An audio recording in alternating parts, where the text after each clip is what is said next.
Are you looking for an escape from manufactured truth wrapped in selfish agenda? Don't you just want to have a real and raw conversation, all masks and rules aside? That's what you're getting here at Titan Evolution Podcast. Get rid of all the nonsense information and discuss everything under the sun without filters. Listen to real stories of real people who will put your current perspectives to the test, guide you on living the life you truly want, and see everything free from judgment and pretenses. Time to get rid of those unhealthy environments and let your authentic self shine. Here are your hosts, Travis Johnson and Carol Carpenter.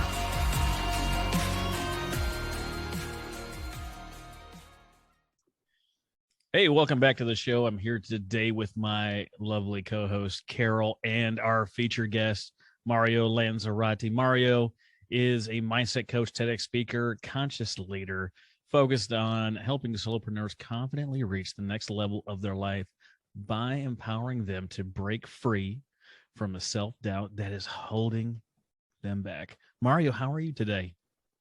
Travis, thank you so much for that warm welcome. I am feeling blessed and abundant and super pumped for our raw and authentic conversation. Dude, I'm excited to have you here. I tell you, I love you used abundant right there. I've spent the last year and a half weeding out people from my layers of circles of people around me. Anyone without an abundant mindset, they've been kicked out, pushed out, trampled, whatever you can say in safari terms. We've gotten rid of those people. So glad to have you here on the show today. Thank you. Well, you have to get rid of those people, don't you, in your life, because they can have a great influence. Sure. I mean, the people you spend the most time with have a very big influence on you because human beings are very adaptive to their environment, and most of us don't learn how to become bigger than our environment. So it really helps to consciously choose who you spend your time with. Hey, Mario, so tell me what makes you a Titan? What makes me a Titan? Yeah. That's a great question, one that I've never been asked. I would say what makes me a Titan is that I lead my life primarily with my heart, and that I have transcended a lot of my ego. There's still a lot left of it. I'm not going to pretend that I'm Jesus Christ. I'm doing the best I can to walk in his footsteps and in the higher conscious masters. But I would say that really that I live my truth. I walk the talk. You know, there's a lot of people out there that are pretending to walk the talk, right? They read a book, they listen to a podcast, they go to a Tony Robbins UPW event, and they come all like, I am the shit, I got it. And then you look, 2 layers deeper and you recognize they're really good marketers, but they're not so good at embodying what they're giving to the world. And I've made it a practice over the last 12 years to really embody what I say I do. And I believe that I'm doing a good job at that. And I'd say that for me, what makes me a Titan is that I focus on elevating human consciousness, because I'm really tired of the way that humanity is dealing with challenges that we face, because it's all about symptoms. It's all about, here's a symptom, let's treat the symptom. Oh, there's another symptom, let's just treat that symptom. And it's just like, going to a tree and cutting the branches and still asking yourself, why do the branches keep growing? Why do the branches keep growing? It's like, well, maybe you need to go down to the roots. And so that's what I do when I look at really core issues that we face, and I look at them at the place where they all start, and that's within. And so I'd say that's what makes me a Titan. So you're saying it's a holistic approach versus, taking bits and pieces. It's just like modern medicine, right? It masks the situation instead of what is the underlying issue. It never actually heals the underlying issue. Correct. And there's a saying that I often find is, it says, and I'm sure you've heard it, it says, the truth will set you free. Have you heard this one before? Oh yeah. There's another part of it though that most people don't know, it goes like this: the truth will set you free, but first it will piss you off. And most people don't want to look at the truth. And it's so like, I work, I work one-on-one with people, and many times the things that I do is I work on their relationships. I recently had someone who joined me, and this person told me, he's like, "What are you telling me, that I need to come clean about what I did in the past? There was something in the relationship that happened," and he was like, and she got paralyzed. And most people will take that and they will build a whole world around not owning the truth. And that goes on until forever. Their whole industry is based on that. So I want to deal with the truth because it's simple and it's extremely liberating. And what more is there to life than that? Oh, it's incredibly effective too. Once you handle that core truth and you own it and take accountability for it, then at that point you can definitely transform, because now you're building it on a solid foundation. Yeah, agreed. So we talked a little bit about what makes you a Titan and a little bit about your frustration. Tell us about something that you fear. Something that I fear. There's still a fear in me, fear of rejection from the people that I love the most, because I'm very different from most of the people in my own family in terms of what I do, what I talk about, how I look at the world, how I look at myself, and very different from a lot of the people that I grew up with. You were talking about looking at your circle and really making a choice of who do I want to be with and who do I not want to be with. And while it changed a lot for me, there's still some parts inside of me that are afraid of being rejected the bigger I become. That was actually something that came up when I was in Tulum recently, and I did a session with a friend of mine who does somatic work, and I was feeling stressed a week, and then what came up was like, there's a fear of the bigger I become, the more alienated I become from my family. And I know it's an ego story, because the bigger I become is also the more I connected I am to love, which brings me closer to the people in my life. Yet that's still a fear that's there. I'm conscious of it. I'm aware of it. And I would say that's, tied to a fear of success, for sure. Yeah, I think we all have a little piece of that. I remember when I was selected for an officer program in the Navy, and I went to the University of Oklahoma. I went through all the stuff. I got selected. I went through another process, and I ended up at university, and I'm essentially waiting for someone to jump out of the bushes and be like, "All right, we were just kidding, get back to your real job." Like, I kept waiting for, I don't know, the hat to drop, like it was going to be taken away at any moment, because I didn't deserve to be there. And I think that happens to everyone as they grow and expand and, explore the area outside their comfort zone. They look like it's scary out there. The ego, as you mentioned earlier, and this is a way that I look at it, you let me know if you disagree, it really is trying to keep us safe because it just doesn't know. So it tries to pull you back into, like, you get too big fear bridges. It's like, well, just come back down here. You knew it was okay down here. And you're like, well, I don't want to be down there. But we already know that answer. So if you come back down here, I promise it's going to be all right. Is that the way you look at the ego, trying to protect you? Yes, and so I would say it's an effect of the ego. I'd say the ego's primary function is to be right. The ego wants to be right. And the reason it wants to be right is it wants to confirm its own identity.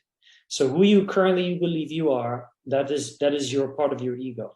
And whenever you are with someone, this comes up all the time with other people, and they have a different point of view, then you can tell how strong your ego is by how strong your desire is to wanting to be right, wanting to dominate, wanting to win.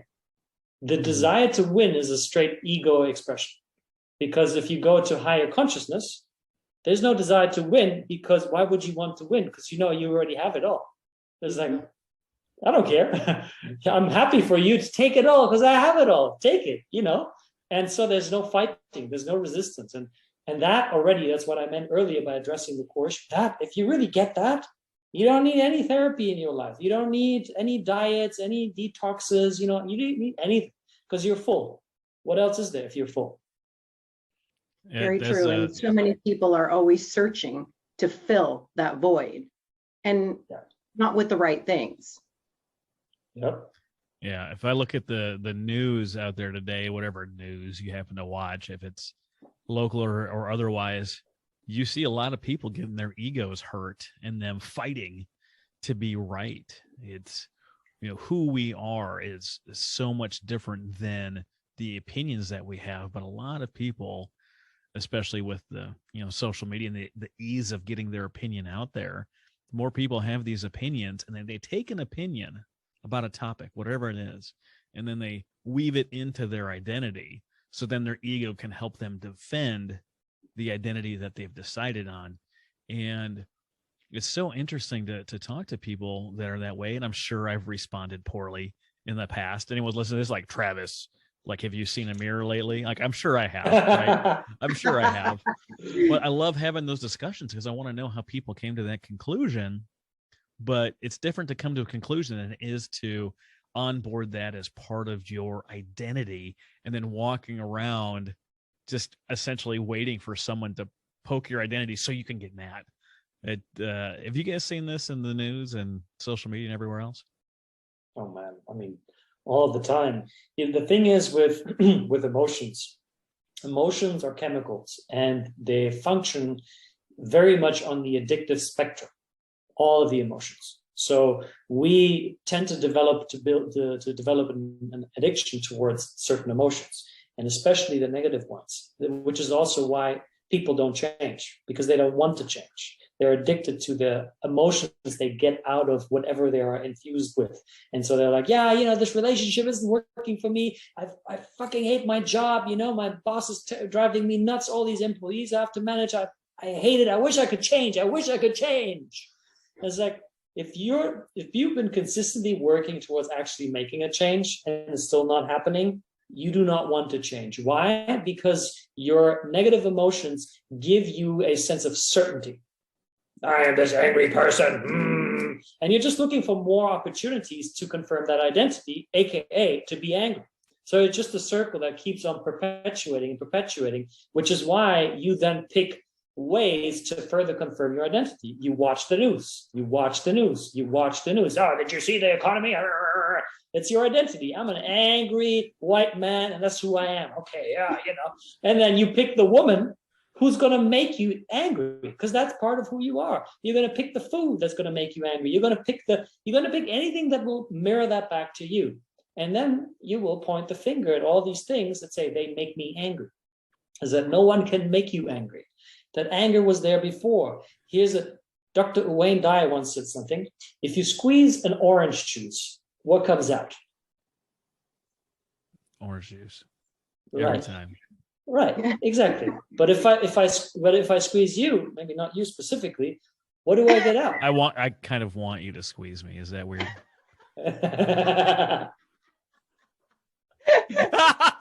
Okay, that made it weird. If you're not watching the video, I'm not going to tell you what happened. I just going to refer you to the YouTube channel. Watch the video to see what Mario just did. You're always going to get, when you squeeze, you're always going to get what's within, regardless of what. Exactly. Yeah. Exactly. And squeezing is another way for saying triggering. So if you walk around and you get triggered by someone, and then you say, oh, you made me feel so angry, so upset. I said, no, that anger and upsetness was inside of you already. This person did something that reminded you of that, and it brought it up. And it's much, much harder for you to actually acknowledge that than saying, oh yeah, it's your fault. You make me feel this way. And their whole industry is built on this, therapy. A lot of therapy is built on that notion. Tell me more how they make you feel. Tell me more how they make you feel. Tell me more how they make you feel. And then, separate from people. Okay, you don't talk to each other anymore. It's like, there's no solution in that. There's just another level of avoiding, which is why also a lot of people, and there's surely going to be some people that are going to be very upset at me saying that. I love you either way. A lot of therapists and coaches are doing this work, and they are not walking the talk. They're not embodying the change they want to see in the world. They're not embodying love. They're not embodying vulnerability and authenticity. They have a mental concept of that. They learned it in the university. They learned it at the Tony Robbins course. They learned it in the book, but they don't know what the Am I allowed to Yeah, cuss away. As much as you want. Great. They don't know what the fuck they're actually talking about, because they are projecting even onto their clients. And at some point, you got to realize you are the core of your entire life. Everything that you see and experience is a direct mirror of what you see in yourself. It couldn't exist otherwise. We had Lou Marinoff, Dr. Lou Marinoff, on for our first guest, and we dedicated the episode to talking about what it means to take offense.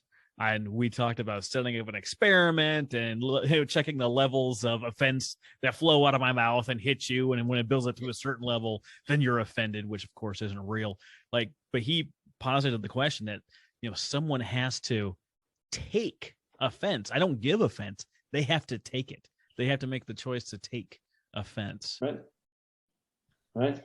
So I have to ask, Mario, did you, when you were little, is this what you envisioned your life path to be, or did you stumble onto it? Was there something that was expected from your family for you to become? So it's a great question. I never expected myself to be where I am today, not in my wildest dreams. I was born and raised in Germany. I was the first in my family to pursue a higher education in terms of like university. And I was on the path after high school to becoming a pilot for Lufthansa in Germany. And the only reason I did that is because I wanted to find something that in the eyes of society is deemed very, very successful. You're a made man. It's like the king comes with his sword and said, I declare you to be successful, worthy, and sexy for the rest of your life. And then I watched the movie. Literally, I watched Catch Me If You Can, the movie, and I was like, and I saw Frank Abagnale do the whole thing, it sort of cheat his way into becoming a pilot. And I was like, love the guy. That's me. I can do the same thing. And so I decided to become a pilot. And, it all worked out. And I was in the training doing it. 93% of the people that apply fail, and it's thousands of people. And if you fail at any stage of the test, you can never, ever apply again for life. That's it. One chance. And I was like, I'm going to make it. So I threw myself at that, made it happen. As I was in the training, became severely depressed, chronic back pain that didn't allow me to sit, stand, or walk without constant pain, on the verge of suicide, just a black spiral taking me down and down and down and down. And on top of that, I was so scared to openly admit that I was struggling, because I had this image that I'm a man, I got to be strong, I do not have weaknesses. And in Germany at the time, Germany is a very masculine-driven culture. It's all about, success, looking good, being the man, and weakness is not something. There's no, like in the US, there's a stronger failure culture. This failure is more celebrated. And so, you got a failure way to success. Germans, that doesn't exist. It's better today, but back then, don't you talk about that. And so I just sucked it all in. Not even my girlfriend at the time, who was sleeping next to me, really knew what I was going through, because I was very good at faking it all. When people ask me, oh, Mario, you don't look so good. Oh, I'm just studying all night, and then my back pain is just, don't worry about it. I got this. It'll soon be over. And so people bought that. And one day I was at rock bottom, and I woke up and I remembered I couldn't move my legs. I had a moment where I was paralyzed. And I was like, okay. And then it was like, okay, either you're going to commit suicide or you're going to do something about this. And so by divine intervention, I came across Tony Robbins and Les Brown on YouTube. Half of my mind was saying, these are all scam artists. Turn it off. They're going to ask you for the credit card at the end of the video. The other part of my mind was saying, listen. And I did listen every single day. Every free minute I had, I would listen. And all of a sudden, slowly but gradually, my mind started opening, and I realized, wait a minute, I created this life path. I achieved all of this from a place of not even liking this. So imagine what I could be doing if I find something that I truly love doing. And that gave me the courage to then actually open up and say, guys, I hate this thing. I hate it with my guts. I hate everyone here. They're all full of themselves. I don't want to be here. I don't want to be a fucking pilot for the rest of my life. I want out. And, then eventually I got out. And 7 years later, I started practicing coaching and speaking. But for 7 years, I was like, no, I can't do this. I'm German. I can't speak English properly. They're going to laugh at me. They're going to think motivational Hitler is on the stage. No one's going to take you serious. So I just talked myself out of it for a long time. That is eerily similar to my experience with flight school and the path to public speaking, because I went through flight school. I talked about when I went to college, my next step was getting commissioned, and then I went to flight school for the next year, and I got to the same place. I had my wife and 2 kids with me in Florida. Pensacola, Florida is where the mecca of naval aviation is. And I went through the courses, and I had, she was working and the kids were going to school, and I came home with them, did homework and dinner, and put them to bed, and then studied till midnight, then got up at 4 and studied before school. And there's like all this stuff. And I made it through that. And then I got to like instrument simulators. This is where you don't give you a horizon. You can't see anything. You have to navigate based on all just the instruments. And I had a couple of bad events in a row, back to back, just soul crushing events. And I got home and I was like, God, I asked him what path you wanted me on. This is the path we made it through. We made it through all these other steps. It's like a 4-year process for the Navy for all the stuff that I was doing. Like, if this is where I'm supposed to be, man, it's gotta happen. Like, I need something to break my way, because I'm just getting my ass kicked. The next event, the next day, in my flight suit, had my helmet bag on the back of the motorcycle, and I went to, I don't know what the hell I call it, the simulator. The simulator. I went to the sim building, whatever the thing was, and I got there, and I had just a big exhale, and I got off my motorcycle, and I looked back, and my helmet bag was gone. Inside my helmet bag was all of my books, all of my charts, all of the things I needed for that event that day. And I'm like, where the fuck is it? Hop back on my bike, hightailed it back to my place looking for my helmet bag. I went in and out. I went around the block a couple of times in case I took a different way. Went back to my place, couldn't find it. I go back to the simulator. Luckily, I got there a couple hours early, 2 hours early. And I went in. I was like, I don't have any of my stuff. It was my helmet bag. It fell off. I don't know where it is. What do I need to do? And I had to go back, and I had to go collect all the books from all the different locations. They don't have it all in one spot. You had to go to like 5 different rooms in like 3 different buildings to get all this stuff. And they're like, your event's scheduled at this time. And I went and I got all this stuff, and I mapped it and charted everything out. And I went back, and right before I walked into my simulator, I got a phone call. The base police called me. Apparently someone found my helmet bag, saw that, obviously Navy, right? And it had a name in there on something that was in my helmet bag. And they called the base to say, hey, I have this thing. So right before I walked into that event, I got the phone call saying my stuff was found.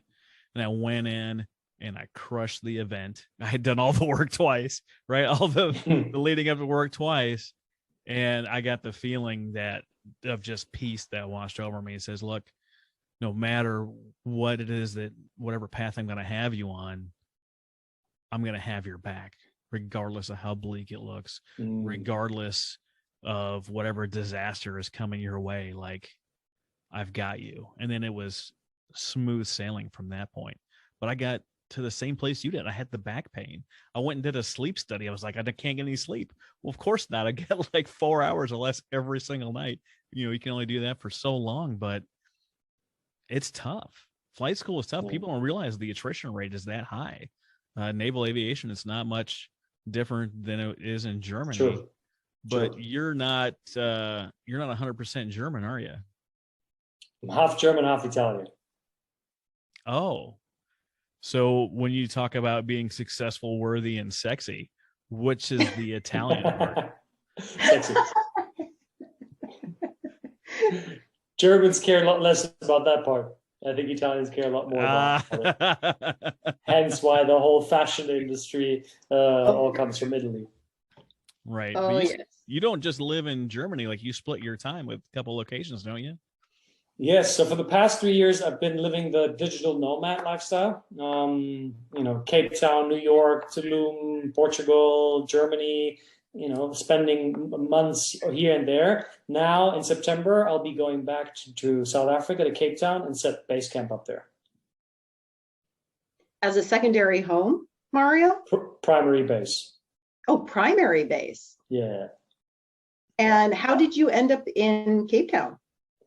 So the first time I went to South Africa was 16 years ago. I went to a boarding school for 6 months because my dad asked me, he's like, hey, do you want to do like an overseas experience? And I said, yes, but I don't want to go to the US because everybody goes to the US. I want to do something different. And he said, how about South Africa? That's where I went many years ago. I said, that sounds cool. I'm thinking like lions, elephants, and like the savannah, and then ended up in a small ass town in the middle of nowhere in South Africa, and going to this military school academy, which, for me, I've never had anything nearly close to that. Germany is super liberal, very open, do whatever the fuck you want to do in school, barely any rules. And there it was like, marching on every Wednesday, school every Sunday, church every Sunday, with school uniform, with ties, and like boiling heat, African heat,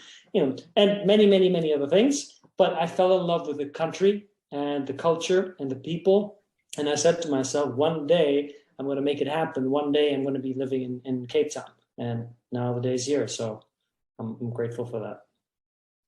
South Africa's a remarkable place. And we were kind of talking prior to this podcast, and there was a story that I know Travis is dying for me to tell at this point.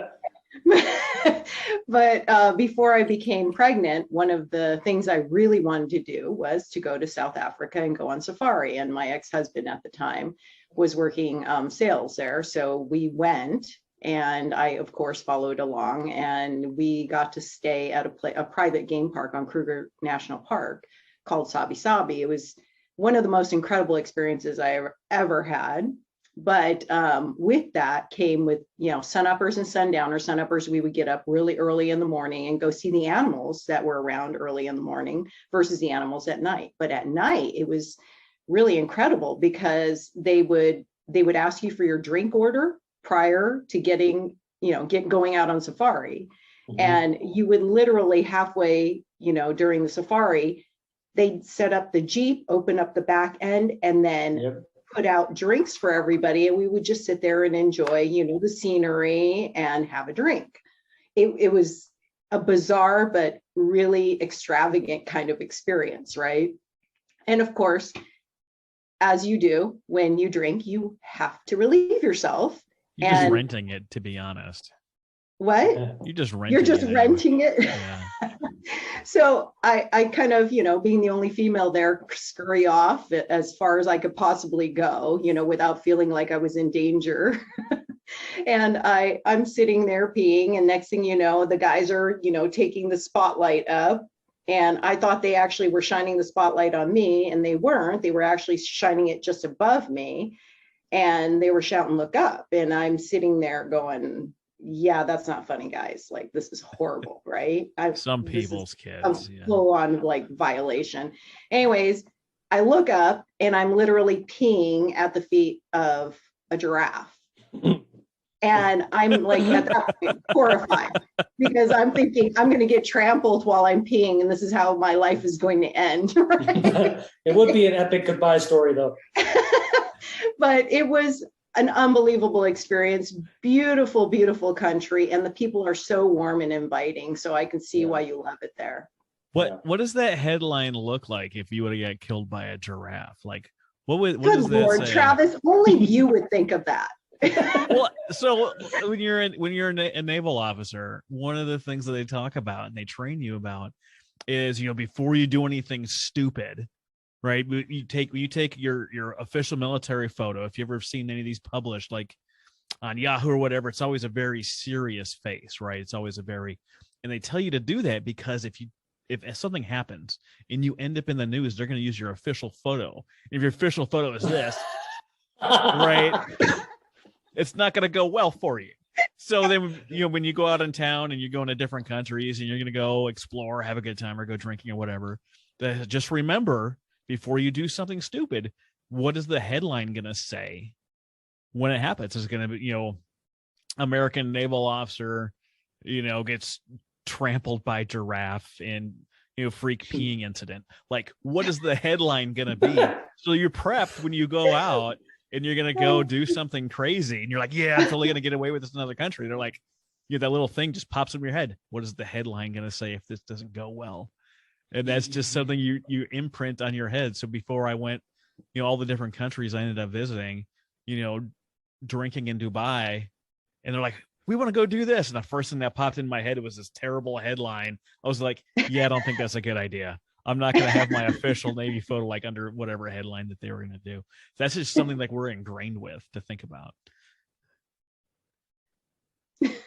Thanks a lot, Travis. You're welcome. I'm here for you. Yeah, we know. We know.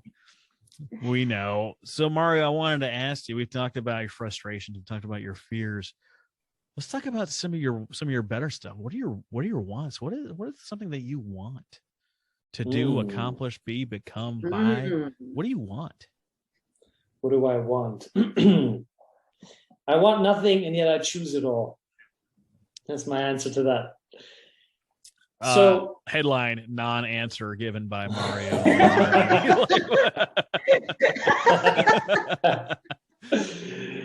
So one thing that I'm focused on, for me is talking about a big vision. And that's also why Cape Town, why South Africa, I am focusing on developing something that will truly impact the nation of South Africa to become one of the most consciously and economically elevated nations in the world. Because I believe that the nation has extreme potential. It is very, very misguided. And there are so many hungry, young, creative, talented individuals that just miss that access to resources, for sure. There's a lot of resources that are lacking. Primarily, though, those are internal resources. That's the mind and the heart connection. And that's really helping them become self-actualized. And to me, all of that starts with mindset. And that's why I'm focusing on doing that in South Africa, because, I thought about this. Who do I want to be? What do I want to do in the world? And when I first started out, it was all about the money, creating successful businesses. And, that's still a part of it. It's a great thing. Yet now I'm more inspired by people like Mandela or Gandhi, the kind of changes that they have created in the world. And that's what I'm leaning towards. I want to create, first of all, a nation change that really transforms the nation from the root up, so that when I'm old and I can look back, I can say, I used the principles that were given to me and I did the best that I could to pass them on in an abundant way. And so through business endeavors, through mentorship endeavors, through philanthropic endeavors, through entertainment endeavors, that's what I'm focusing on and doing in South Africa. And on the side, I also have my own online community, which is all about abundance. It's called the Abundance Accelerator, where we step up together to become conscious millionaires. Because there's a story that I used to have about money. Money is bad, money is evil, you don't need a lot of money, all of that stuff. And then I realized it's like money is just a tool. It's just a form of exchange. It's a form of energy. And more of that in the hands of the right people. And when I say the right people, I mean conscious leaders. It just creates a lot more opportunity and impact for a lot of people all over the world. So those are some of the things that I'm focusing on. Oh, I love that positive impact. Yeah. And in order to create that kind of change and impact, it does require money. And I have a girlfriend that I speak to daily, pretty much in our industry. And the reason we became friends was because we believed that it's better to not focus on money but focus on, the greater good. And that Right. money comes. It just naturally comes. And too many people are just focused on the end game of money, not realizing, but what's your intent for this? Yeah. Yeah, money's not the end game. It's not the problem. I always ask, I did do another show, the Nonprofit Architect Podcast, in our group. I often ask, like, what's your biggest problem right now? And don't say money. And inevitably they answer money. It's like, money is not the problem. Money is the symptom of whatever's going on that is creating the problem. And a lot of times it is people's thought or view, or how they feel about money. I always recommend that if you don't have your own household in order, to not start a nonprofit. And I talk to these people like you're trying to raise $10,000. Like, why 10,000? Well, this, that, and the other. I'm like, well, how much money do you have in the bank? And they're like $100. And I'm like, do you think you're having a hard time asking for $10,000 because deep inside that you only have $100 and you don't really feel like you're worth $10,000? Without And a they're doubt. like, how did you know that? Yeah. Been there myself. I felt the same way when I didn't have $10,000. I thought it was an astronomical amount of money. And then when I got $10,000, I thought, $50,000 was a lot of money. And when I got $50,000, I was like, I don't even care about $100 anymore. Like $100,000, that's a lot of money. And then you get $100,000, you're like, man, this doesn't feel like a lot of money. Yeah, exactly. It just goes on and on and on. And you said something important, which one of the core challenges that I see that I faced myself for a long time, for a lot of entrepreneurs and business leaders, is loneliness. So many business leaders don't realize how lonely they are. And, I talked about this in my TEDx talk, that loneliness is one of the major drivers for self-doubt. Because when you think about the potential of failure, the only reason that has such a big impact on you is because you ask the question, what if I fail? And there's no one there to pick you up. You don't, because and the thing is with loneliness, people confuse it. People think that, oh, I have friends, I have family, I have a wife, I have a husband, I'm not lonely. Yeah, but those people don't really know you. They don't know the real you, the raw you, not the one that says, I'm struggling and I'm afraid to even admit that I'm struggling and how much I doubt myself, full stop. Because usually people say that, and then what they come, and men are great at this, solution. Oh, but I got this and this and this, and I know it's just temporary. You see, this is a way to suppress and avoid emotions. And most leaders are not embracing the parts of themselves that are alienated by years of hustling and striving and chasing, and there's a part that is so alienated that most of us carry. And this became very, very obvious to me when I started doing men's work. So coaching just with men. And it was insane what I have seen and see, the amount of shame and guilt that men carry. I mean, there are statistics that I can't tell you the exact right numbers, but most of the suicides are being driven by men. Men are struggling so much, and they struggle to even talk about it, which makes it so much worse. So loneliness, the antidote to loneliness is connection. And how do you create connection? You don't create connection through the head. You don't create connection by going out and having a beer together and having a laugh. That's a form of it. That's nice. It's cool. However, real human connection is heart to heart. Like, think about this, Travis. When was the last time you hugged another man for an extended period of time and you relaxed into that man's arms without thinking, fuck, I'm gay, or he's into me, am I into him? Oh my God, this is weird. No, too long. This morning, but it's only because I was wrestling with my son. So I relaxed as I was crushing him because I won. Is that what you mean? Yes. It is true, though. Yeah. Men, when they hug other men, they don't feel like that's a natural thing that they're allowed to do. and there might be a stigma behind it. I don't understand it, but yeah, I understand where you're coming from. So men do feel that alienation, I'm sure, because you can't truly just, even if they're your best friend, just hug them for an extended period of time without somebody feeling weird about it, right? Yep, exactly. And if they don't feel weird, it's my job to make it weird. You feel weird, yeah. Great, Travis. Oh, is that not what we're doing? See, right now we're talking about feelings, and I'm reverting to telling jokes as my deflection technique. I've used it successfully for 40 years now. It's done quite well for me.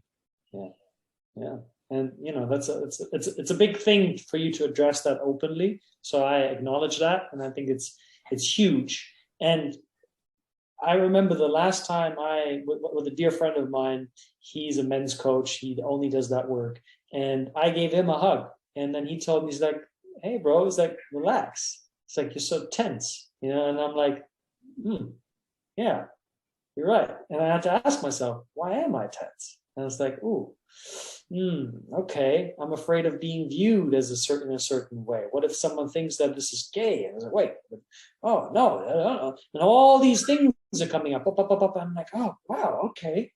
And to see how many other men are struggling to do that, I've done eye gazing with men. I've seen men break down completely. I broke down in front of men. I remember once. So I did a mushroom ceremony with friends in Germany. We went into the woods, and this was not a group that I am very familiar with in this kind of space. And I feel like there's a joke in there. You said Super ceremony. Mario eating mushrooms? I didn't hear ceremony. Sounds like you're going into the woods with your buddies to do shrooms. Yeah, essentially. Exactly. That's exactly it. He's like, ceremony to make it sound all official. So we did that, and I had all these things come up as I was doing that. And I was like, all this comparison coming up, and it's like, these guys are all super successful, they're so rich, then look at me, all of that stuff coming up that I thought I had already dealt with. And when you are under the influence of any psychedelic plant, emotions are maximized in like 100x. So it's very, very difficult for you to just suppress an emotion. It wants to be expressed. So I know all of this because I'm very experienced in that space. And I'm like, oh God, fuck, here we go. No, not now, not here, not with these people. No. So I went off for a walk. I'm like, yeah, I'll be back. I walked off. I found like a stump in the sun shining down. And I'm sitting there and I know exactly what I'm doing. Like, yeah, Mario, you're just trying to suppress this. Now you're using one of your coaching techniques to move your way out of this. And I'm like, shut up. And that's exactly what I'm doing. So I'm doing breath work there, just like in the sun, like praying. I'm like, yes, I got this. Okay. And thinking later when I go home, I'm going to call my brother-in-law because we're very close. I'm going to tell him about this experience. And he's going to say, I understand. I get it. And I'm going to feel so much better. And then there's another way, dude.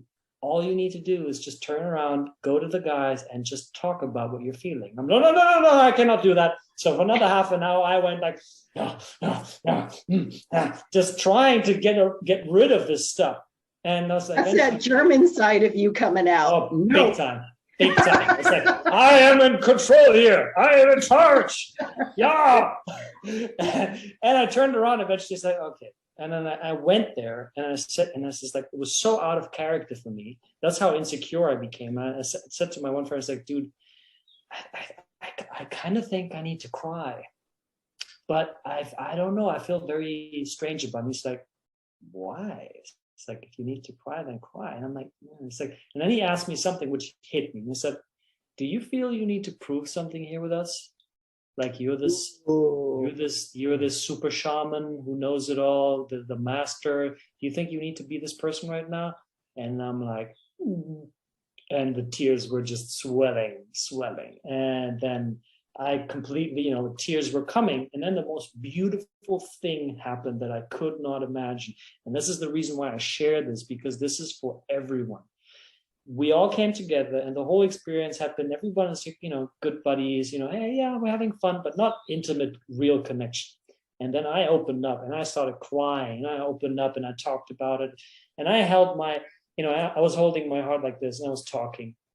And as I was sharing so openly and crying, I see in the corner of my eye, the one guy, and I barely knew him, he breaks down like completely and just sobs and sobs and sobs. I mean, like sobbing where there's no more control there. And I went and I hugged him, and all of us, we came together, and it was this beautiful experience among men. And then he told me, he's like, dude, I only ever cried this way once in my entire life. And that is when I proposed to my now wife. Like, what you just did here today was so liberating for me. I don't even know what to say to you. This is incredible. Before I came to this journey, I was like, who's this guy? And I'm definitely not going to be opening myself up to this person here. And now I'm like, I feel so connected to you and I don't even know why. And I saw this person once before. And this is when I saw it, that true power to make a change in the world is to be who you are, vulnerable. Genuinely, yes. Yes, exactly. Yeah, there is so much strength in that vulnerability, and people don't realize it, but they treat vulnerability like it's bad. We can't share it, right? In the Asian culture, we were never allowed to cry. We weren't, it's very strict, and showing any kind of emotion is a sign of weakness. And what people don't realize is it takes a great amount of courage to be vulnerable. And if people can accept it, they can do anything, because they'll tap into the right group, the right community, the right support that they need to move forward, evolve, and transform. That was a beautiful story. I'm glad it landed. That's the whole point of this show, is to be real, authentic, raw.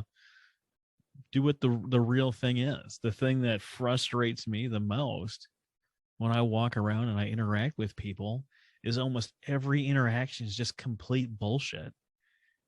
You go in a restaurant, oh, I'm so happy you guys are here today. The fuck you are. You're not happy that we're here. You don't give a shit about me or any of my stuff. You're not happy to see me. Like, I like, unless it's, the place I go regular time, they'll be like, but they won't say that to me because they know me. They'll be like, Travis, what's up, fucker? Then I know that they're happy to see me, right? These people that are like, oh, I'm so happy to see you. When they don't know me, I'm like, no, stop. Oh, please don't. Like, oh, did you hear about weather and also sports? Like, I can do that stuff for a couple of minutes, but I'm like, fuck that. Tell me about your dreams. Tell me about something that you really grabs a hold of your life, something that gets you excited, something that rockets you to the top of the world when you can't do anything but light up when it happens to you. Like, tell me about that. Dude, I'm just trying to have a beer here at Buffalo Wild Wings. Exactly. Like I don't get it. Like, I got to spend a week with Carol at a ranch in Texas, and we get to spend real time with people and have real conversations and really kind of unwind and unplug and just disconnect from our day-to-day lives and really connect with people in a way you can't connect in an evening, and you can't connect in a weekend unless you're doing shrooms in the woods with Mario. I guess you can do it. But like these things, we have all these people walking around, and the programming that we all go through, especially in a modern society, everyone gets programmed roughly the same way. There's a few different tweaks. Everyone's got their own little bugs, but like, you're programmed to be a compliant taxpayer, to go achieve professionals of education or certifications, and then go and perform for some business. And that's essentially the only way some people see certain things in life. I spent the last couple of my years in the Navy talking with people. I'm like, if you got injured tonight and the Navy was done with you tomorrow, what would you do? And the first thing people always said was, get a job. I'm like, why do you want to get a job? Well, I've got to make money. That has nothing to do with getting a job. And they're like, what do you mean? Like, you had the opportunity right now to design your ideal life What do you want to do in the morning? What do you want to do throughout the day? Who do you want to talk to? Who do you want to spend time with? What do you want that time to look like? And also, money is earned sometime during that period, but you're not at a job. Like COVID did a lot of things, a lot of bad, a lot of good. But one thing it was really good at is it showed the world you don't have to be tied to some stupid building across town. Like that was my big fear leaving the Navy. I was like, I don't want to wake up and say goodbye to my family, drive across town to go to some stupid job that no one cares about. Like I want to design the life that I want to live. Exactly. I want to design my life with Carol on a podcast. You know, I want to connect with people in Germany and have real conversations like that. Yes. That's the kind of stuff that I want to do. And so many people are stuck in whatever box they've been told is real. And I learned from watching The Matrix that there is no spoon. Like it's all make believe. It's all a made up construct that doesn't apply. There are no rules. Do whatever the fuck you want. Color outside the lines. Yes. Fuck That's them where all lines. the creative people are, you know? Yeah. So join all the creative people around you and soak in as much of their knowledge. You said something important. You said there are no rules, and I agree. There are only consequences.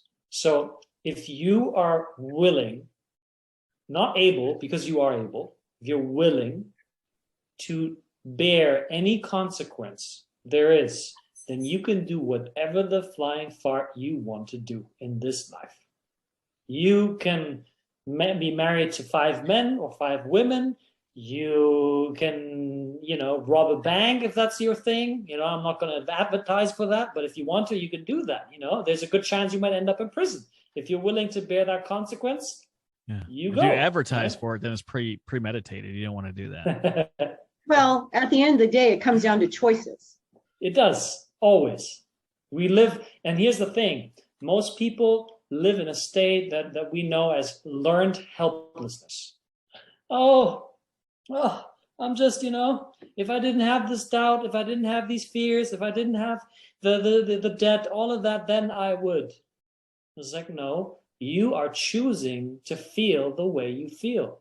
And then most people, what do you mean? I don't choose that. Yes, you are.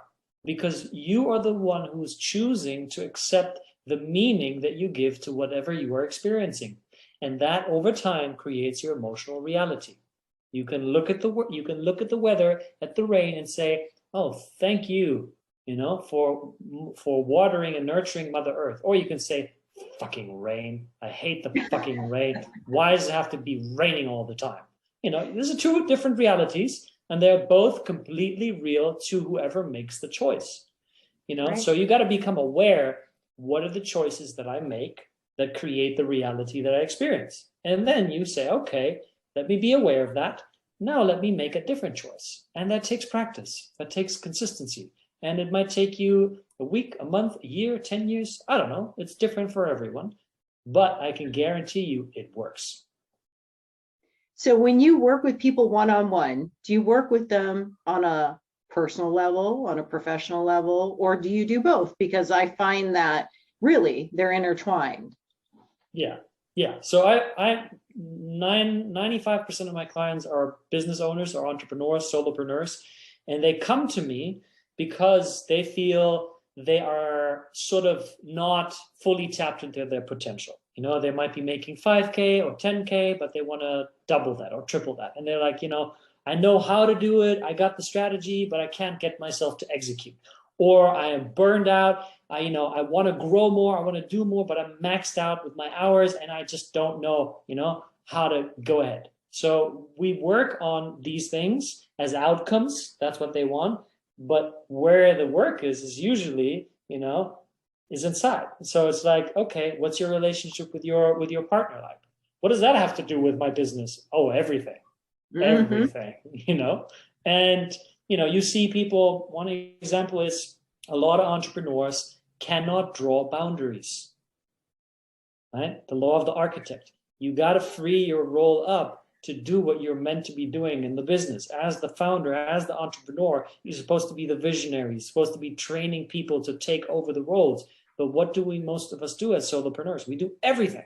And then what's the issue? It's not that you don't know how to train and delegate. I mean, you can find that on YouTube for free in 30 minutes. It's that you struggle to draw the boundary. You struggle to say no. And why do you struggle to draw the boundaries? Because you're struggling to do that with yourself. That's where it starts. So I show them, here's how that relationship looks like that you have with yourself. And here's how it's reflected back with your clients, with potential clients, with your business partners, with networking groups. All of us, we're part of a big network. How many people do you see when they first join the first 6 months? They don't say a word when they come to the calls. Why? Is it that they don't know how to speak? No, it's because there's a story in their mind that says, "Oh, I'm not good enough. They're gonna think I'm stupid." Meanwhile, they have won awards, they've written books, they have run podcasts, all of that stuff. So it's the story that they unconsciously choose to entertain, which then leads to weeks, months, years. And what I do, people say, "Hey, do you want to be dealing with this for 3 years or for 3 hours?" 3 hours. Now, how much money do you think you would actually save and time if you dealt with this? Oh, so much. So those are the things we work on, and that's why people then get all these crazy results, and they keep coming back. And someone I'm like, no, that's enough. I had a client right now after he watched my TEDx talk. He's like, so we working together for 6 months. We're at the 3-month mark, and he's like, yeah. So can we talk about already adding another 6 months? And I'm like, dude, we still have like 3 months to go. I say, yeah, but you just did your TEDx talk. And I'm like, I know what's going on. You're afraid that I'm going to 10x my rates and then you're going to have to pay me a lot more. He's like, yeah, exactly. I want to be working with you for a lot longer. And I'm like, let's just get through this first, and then we'll talk about that. But these things happen, and as you grow and expand, you can only grow and expand to the capacity that you can tolerate that growth within yourself, because it takes a lot. You know this very well, both of you. It's like as you grow, there's more responsibility. That creates a lot of pressure. How do you deal with that? You need to make decisions fast. You can no longer say, okay, I'll see 2 weeks. Now you get 5 employees. Now you get monthly costs of like 5-10K. So you got to make decisions fast. How do you make those decisions from a calm and collected place? You need to know the right tools, and that's where I come in. I love that. I love everything we've said so far. I especially love Carol's story in South Africa. But I want to ask you, as we're getting to wrap up here, what would you tell people that are stuck in their place, that are feeling down about themselves, or don't realize that they keep getting the same set of circumstances because they have yet to learn the lesson they were meant to learn? What would you say to those people? Yeah. So first of all, it's perfect, because first of all, I would help them see that there's no such thing as being stuck. Unless you're actually stuck in between the door, or you're stuck between 2 trees and you cannot physically move, then I will accept your story of, I am stuck, Mario. Can you pick me up here in the woods? I'm like, I'm coming. I'll bring some mushrooms so we have a good time. But other than that, there's no such thing as being stuck. There's no such thing as being behind, because where are you? You're right here. Where are you? You're always right here. And what's the time? It's right now. So it's not too late. It's not too early. It's always now. Because people have this idea that they should be somewhere else where they are, which is the illusion. And as they create that idea, what does it do? It creates anxiety. It creates fear of failure. It creates resentment. And then what do all those 3 things do? Oh, they trigger the fight or flight system. Now, when you're in a fight or flight state, is it going to be more difficult or easier for you to implement new information? Yeah, exactly. You can't. More difficult. You can't deal. You just can't deal. You can't even manage through your everyday life, less than, try to figure out how you're going to get out of it. Yeah. Imagine Carol sitting in the savannah, having a nice, relaxing pee. And then all of a sudden she looks to her right and she sees a lion doing this. She's not going to go, okay, let me just carefully pull up my pants. Let me just walk, walk. Look at the lion, strength. He's going to go, oh my God, run. Get out of here. Yeah. So you're going to pick the choice that is familiar to you, whatever that is. So that's why people keep repeating the same thing again and again and again, because they put themselves in a fear-driven survival state. So they latch for the safe anchor. They latch for the cigarettes. They latch for the drink. They latch for not reaching out to potential client. They latch for, I can do this myself. I don't need to invest. Because that's what they always do. And it just keeps them feeling safe. Yeah. Yeah. Well, tell us what's next for Mario. What's next for Mario? So, as I said, in September, I'll be heading down to South Africa, where I will be spearheading the building of a new community, very, very powerful community with a set of very powerful principles and laws. I'm going to be spearheading that, which will trigger this conscious shift in the nation. And with that come more workshops, retreats, and really a strong focus on community and building leaders, other leaders, and passing on the knowledge that I was so blessed to receive from other leaders. And I'm going to be taking some wild trips into nature for sure as well. So you're going to take everybody down to this retreat and everybody's going to do shrooms with Mario? That sounds like its own TikTok channel, Shrooms with Mario. Oh man. Super Mario and shrooms. Yep. Super Mario shrooms. I love it. I hear you get bigger on shrooms. Is that true? I feel bigger. Not sure if actually, I haven't measured. Maybe it works, but I definitely feel bigger on the inside. Oh God, we just definitely took like a total No, you missed it because it was a Super Mario Brothers joke. Because he gets bigger on shrooms. You have a dirty mind, Carol. Dirty mind. And we're going to leave it here on Carol's Dirty Mind. Thank you so much for being our guest today, Mario. Where is the one place you want people to go to connect with you? Since it's your audience, connect with me on LinkedIn. Since it's my audience, Carol's audience, LinkedIn will have the link in the show notes for Mario's LinkedIn profile. Thank you again for being our guest today, Mario. Thank you. It was a pleasing pleasure. Until the next time. Thank you, Mario.